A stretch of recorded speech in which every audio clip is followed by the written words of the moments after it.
The 1980s were filled with beauty rituals that Black women passed down from mothers to daughters. These routines kept skin glowing, hair styled, and confidence high. But many of those rituals have vanished from bathroom counters today. Here are 25 beauty rituals Black women practiced in the 1980s, rituals that those who lived through that era will never forget. Maintaining a jerry curl in the 1980s was an entire lifestyle commitment that Black women embraced with pride. The style required a two-part chemical process that transformed tight curls into loose, glossy waves with that signature wet look everyone wanted. But the real work came after leaving the salon, when women had to keep their curls moisturized with activator spray applied multiple times a day to maintain the shine. The activator dripped onto pillowcases, shirt collars, and car headrests, leaving oily stains that became badges of honor for anyone committed to the look. Michael Jackson wore his jerry curl on the cover of Thriller, and suddenly, every Black woman wanted those cascading curls. For Black women in the 1980s, the jerry curl was not just a hairstyle. It was a statement that required time, money, and daily dedication to achieve and maintain. Heating up the hot comb on the kitchen stove was a Saturday ritual that defined beauty routines for Black women throughout the 1980s. The metal comb would sit directly on the gas flame or electric coil until it reached the perfect temperature for straightening hair without burning.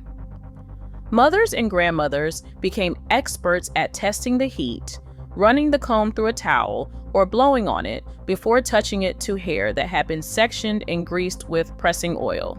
The smell of hot metal mixing with pressing oil filled kitchens across Black neighborhoods, a scent that anyone who lived through that era remembers instantly. Girls learned to sit perfectly still because even a small movement could mean a burned ear or a scorched forehead that would last for days. For Black women in the 1980s, the hot comb represented more than styling. It was a bonding experience passed down through generations of mothers and daughters. Walking up to the Fashion Fair cosmetics counter at the department store was a moment of pride and possibility for Black women in the 1980s. Eunice Johnson created the first prestige makeup line specifically for women of color. After watching her Ebony fashion fair, models struggled to find products that matched their skin tones. The counter ladies, always Black women dressed impeccably, helped customers find the perfect foundation shade from options that actually worked for melanin-rich skin. Lipstick colors like Brown Blaze and Chocolate Raspberry became cult favorites that Black women across the country kept in their purses. Fashion fair counters appeared in Bloomingdale's and Neiman Marcus, where Black women had previously been ignored. For Black women in the 1980s, fashion fair represented recognition that their beauty deserved celebration in the finest stores. Reaching for that jar of Blue Magic or Dax pomade was as automatic as brushing your teeth for Black women caring for their hair in the 1980s. These thick petroleum-based products came in distinctive containers that sat on bathroom counters and dresser tops in nearly every Black household. Mothers would part hair into sections and apply the grease directly to the scalp, massaging it in before styling with care. The green bergamot formula, the blue anti-breakage version, or the classic Dax with its recognizable scent became family preferences passed down through generations. They kept edges slicked down, made hair shine beautifully, and provided the slip needed for combing through thick textures. For Black women in the 1980s, these pomades were trusted companions that their mothers and grandmothers had used with beautiful results for decades. Lining lips with a dark brown pencil and topping them with clear gloss was a signature look that Black women perfected in the 1980s. This combination created a defined, dramatic lip that photographed beautifully and lasted through any occasion. The technique started out of necessity because mainstream beauty brands did not make lip products that showed up properly on deeper skin tones. Women got creative, using eyebrow pencils and eyeliner as lip liner because those formulas had the pigment they needed. The dark liner with a glossy center became a hallmark of Black beauty, worn by singers, models, and everyday women. For Black women in the 1980s, this lip look was not just trendy. It was a solution they invented when the beauty industry failed to serve them properly. Applying a relaxer kit in the kitchen sink was a rite of passage that marked a Black girl's transition into womanhood in the 1980s. These at-home kits promised silky, straight hair and came with everything needed to transform tight curls into flowing locks. The process required mixing the chemicals, sectioning hair carefully, and working quickly, because leaving the relaxer on too long meant burned scalps and damaged strands. Mothers often performed this ritual on their daughters, talking them through the tingling sensation that signaled the chemicals were working. The smell of relaxer filled the house, and everyone knew to stay out of the kitchen until the process was complete. Rinsing out the chemicals and seeing straight hair emerge felt like magic. For Black women in the 1980s, the home relaxer kit represented both freedom from salon prices and a beauty ritual that bonded families together. Getting long acrylic nails with bold colors and rhinestone decorations was a form of self-expression that Black women turned into an art form during the 1980s. While acrylic nails had existed since the 1950s, Black women transformed them from simple manicures into elaborate canvases for creativity. Florence Griffith Joyner made headlines not just for her Olympic records, but for her 6-inch multicolored nails she wore while competing on the track. Women visited nail salons to get custom designs featuring geometric patterns and tiny gems embedded in the acrylic. The colors were bold and unapologetic. Bright reds, electric blues, and hot pinks announced confidence before a woman even spoke. For Black women in the 1980s, decorated acrylic nails were wearable art that celebrated their creativity and individual style. Slathering cocoa butter and Vaseline on skin was a daily ritual that kept Black women glowing throughout the 1980s.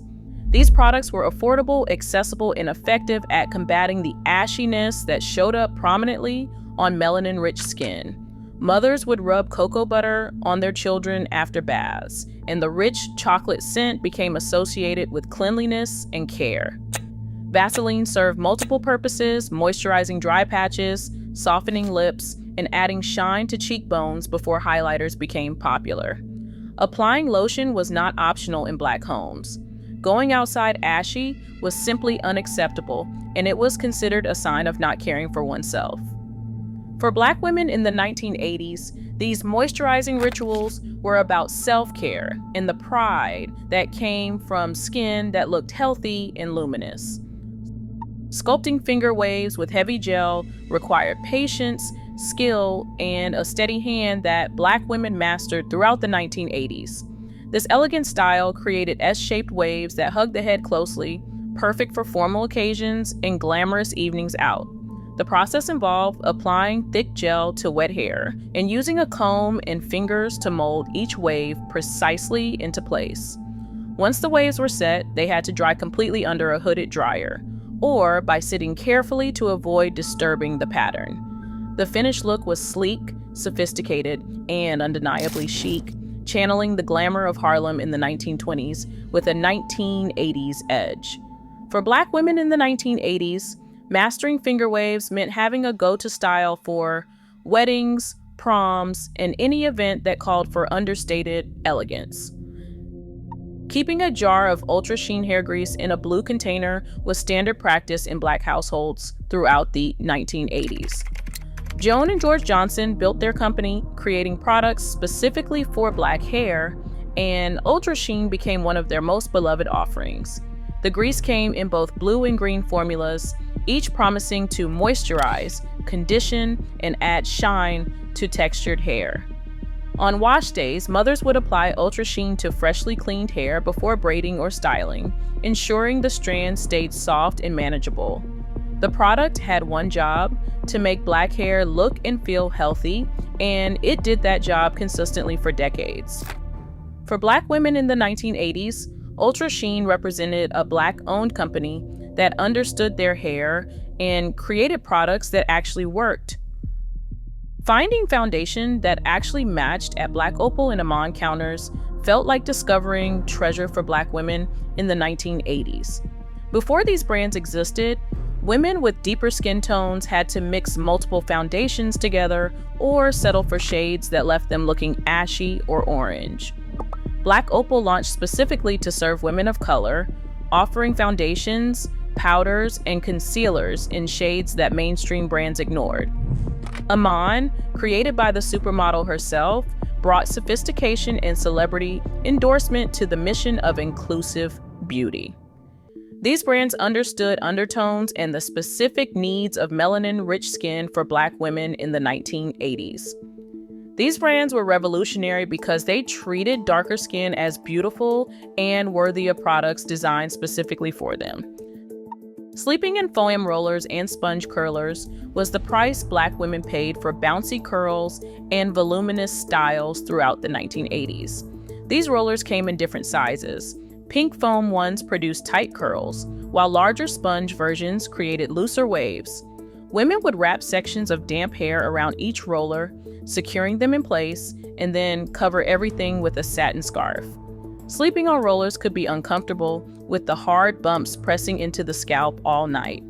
But the morning reveal made it worthwhile when hair tumbled down in perfect spirals, ready for styling. Mothers set their daughters' hair in rollers for school pictures and church services. For Black women in the 1980s, foam roller sets were affordable alternatives to salon visits, and they produced professional-looking results at home.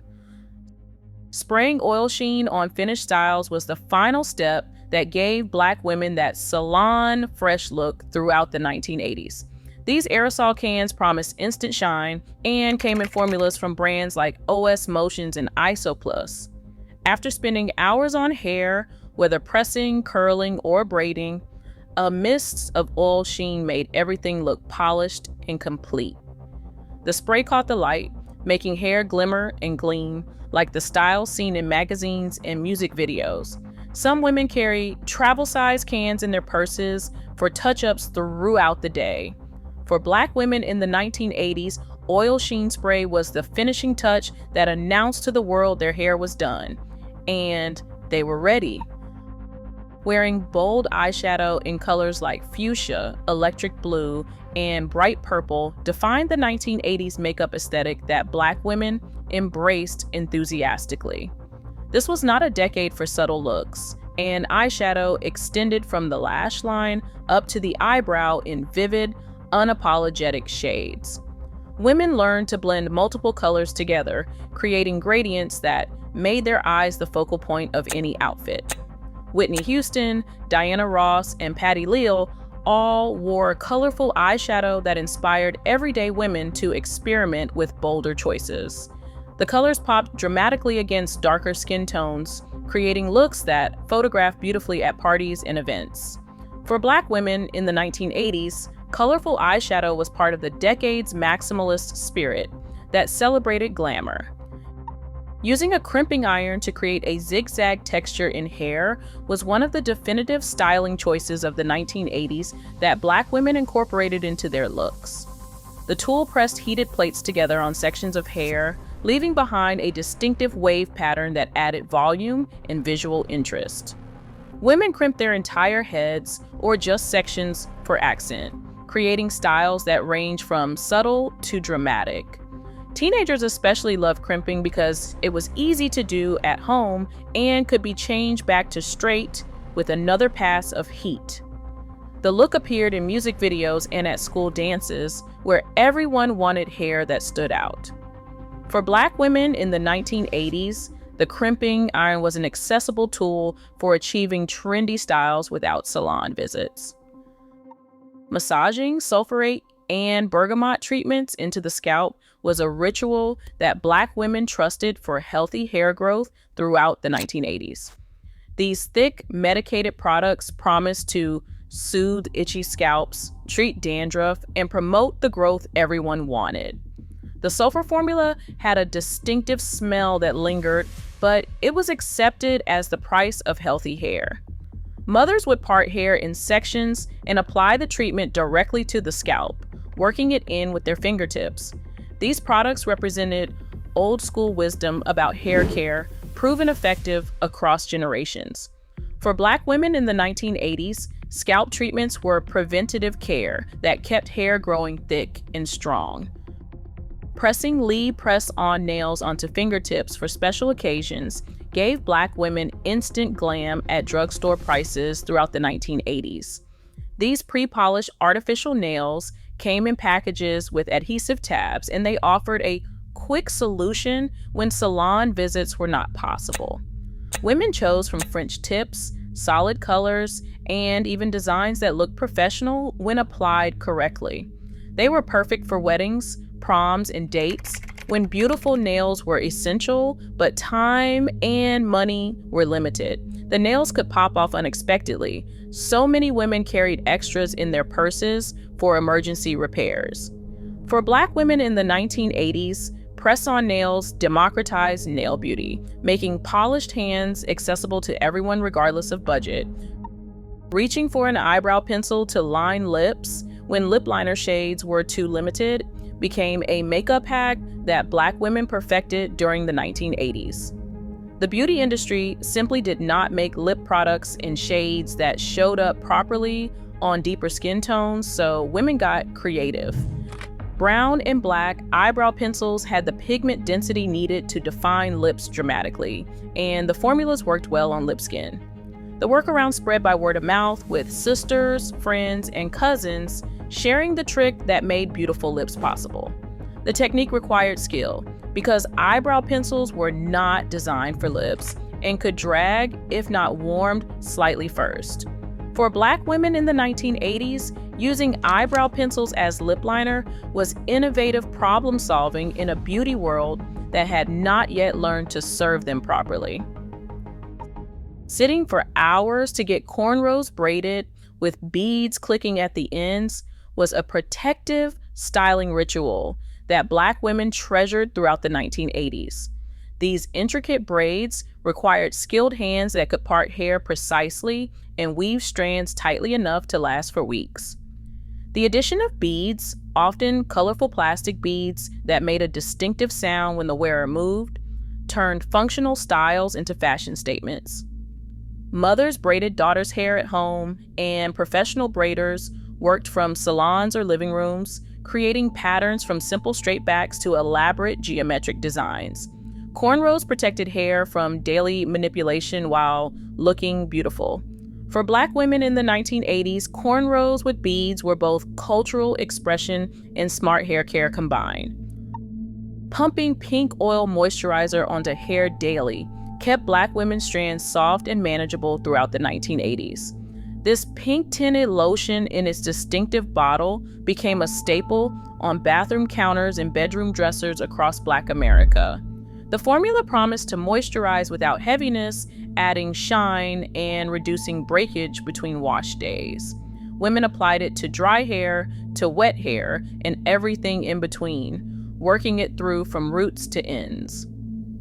The light floral scent became associated with well-maintained hair, and running low meant an urgent trip to the beauty supply store.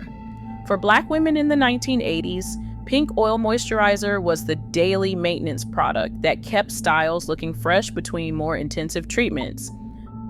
Dusting baby powder over makeup to set it and reduce shine was a common technique Black women used throughout the 1980s, before translucent setting powders became widely available.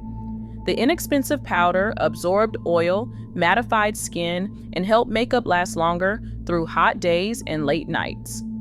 Women carried small compacts of baby powder in their purses for touch-ups, patting it onto foreheads and noses whenever shine appeared. Baby powder was already in most households for other purposes, making this beauty hack essentially free. The soft, clean scent became associated with fresh makeup. For Black women in the 1980s, baby powder represented resourceful beauty, using what was available to achieve the flawless looks they desired. Spraying Aquanet hairspray until styles were shellacked into place was the finishing move that kept hairstyles from the 1980s defying gravity. The aerosol can, with its distinctive pink and white label, became essential equipment for anyone serious about maintaining their look. Black women used it to hold curls, secure updos, freeze finger waves, and keep edges laid flat despite humidity and movement. The product created a firm hold that could withstand wind, dancing, and anything else the day might bring. The spray left hair slightly crunchy to the touch, but the results were worth it. For Black women in the 1980s, Aquanet was the reliable partner that ensured hours of styling work would not be undone.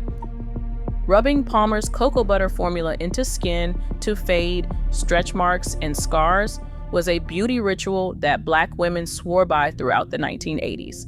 The thick cream in its brown jar promised to improve skin's appearance and was especially popular among pregnant women and new mothers. The rich cocoa scent made application feel luxurious, and the formula absorbed slowly, leaving skin soft and moisturized for hours. Women used it on bellies, thighs, and anywhere skin needed extra attention and healing. The product was affordable and available at drugstores, making it accessible to everyone. For Black women in the 1980s, Palmer's cocoa butter formula represented self-care that addressed real concerns about skin health and appearance. Cutting hair into asymmetrical styles inspired by salt and pepper made a bold statement that Black women embraced throughout the late 1980s. The hip-hop duo's look featured one side dramatically longer than the other, creating a silhouette that was impossible to ignore. Young women brought magazine clippings to salons, asking stylists to recreate the edgy cuts they had seen in music videos. The shorter side often featured designs shaved into the hair for extra flair. It was not a hairstyle for the timid. It announced confidence, individuality, and a direct connection to the emerging hip-hop culture that was reshaping Black America. For Black women in the 1980s, the asymmetrical cut represented breaking rules and creating beauty on their own terms. Studying Ebony magazine to recreate Fashion Fair runway, looks brought high fashion into Black homes throughout the 1980s. The Ebony Fashion Fair traveling show brought couture to cities across America, and the magazine documented every stunning look for readers who could not attend in person. Women pored over the pages, noting makeup techniques, hairstyles, and color combinations they could adapt for their own lives.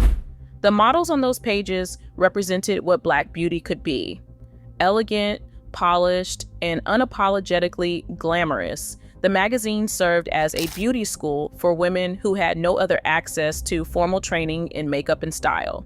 For Black women in the 1980s, Ebony magazine was not just entertainment. It was education in how to present themselves with the sophistication they deserved. Which of these 1980s beauty rituals brought back the strongest memories for you? Drop a comment below sharing your favorite, hit that like button, and subscribe so you never miss another trip down memory lane.